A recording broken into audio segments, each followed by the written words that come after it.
Okay, Michael, today we're going to talk about the big boy, which is the almonds. In the meantime, we've had the subjective estimate, and we've had a couple of shipment reports. How have they affected the market? Well, prior to the subjective, which came out on May the 1st, the market had been slipping. Demand was slowing, prices were coming down. Everyone expected the subjective to be between 2 and 205 as a conservative figure. So everyone was hanging off from buying because they thought when this figure came out the market would move down again and they would take some cover after that number. The number came out at £1.95 billion. The subjective is, well, subjective. It's basically phone calls to that pool of growers and asking them how they feel their crop is going to be for 2014.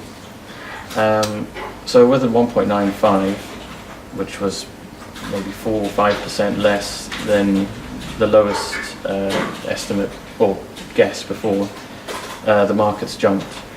The market's jumped up probably from between $3.10 to $3.15 per pound, up to about $3.30, $3.35 per pound. Very high.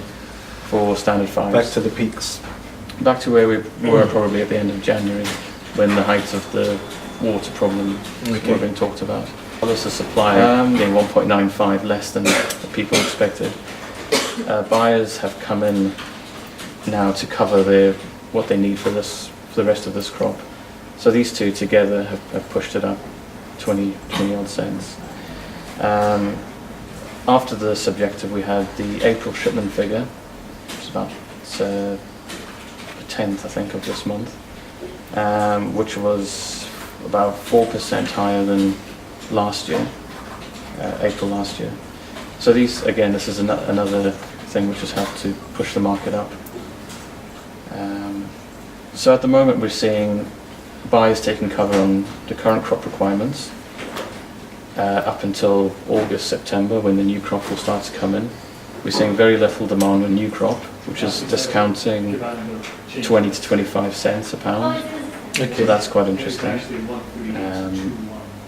We're seeing a lot of demand, European and domestic. It's American domestic demand. Drive. What's going to keep this market from stalling?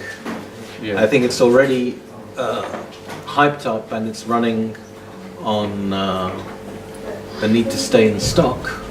Yeah, at the moment I would say speculation's at a minimum. Yeah, I think the buying is people that are covering. That's right. They need the stock. That's right. They have packets of nuts to fill. Yeah. Yeah. So let's see. I mean, it's anybody's guess as to what will actually happen. And of course, this market's dominated by the Americans, but it does take two to tango. So yeah. Well, the interesting thing is to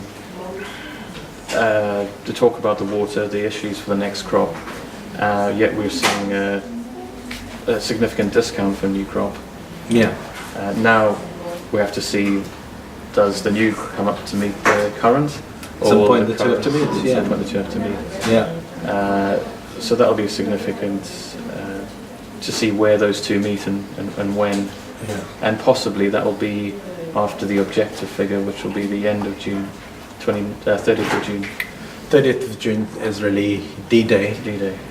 And I guess there'll be a standoff that will continue until then.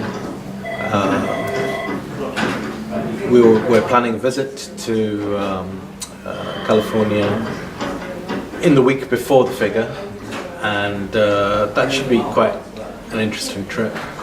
Yeah. So let's see. So firm at the moment, it's firm and steady, but there's very little business going on, and I think after June the ball might be in demand's court. Can't always be in supply's court.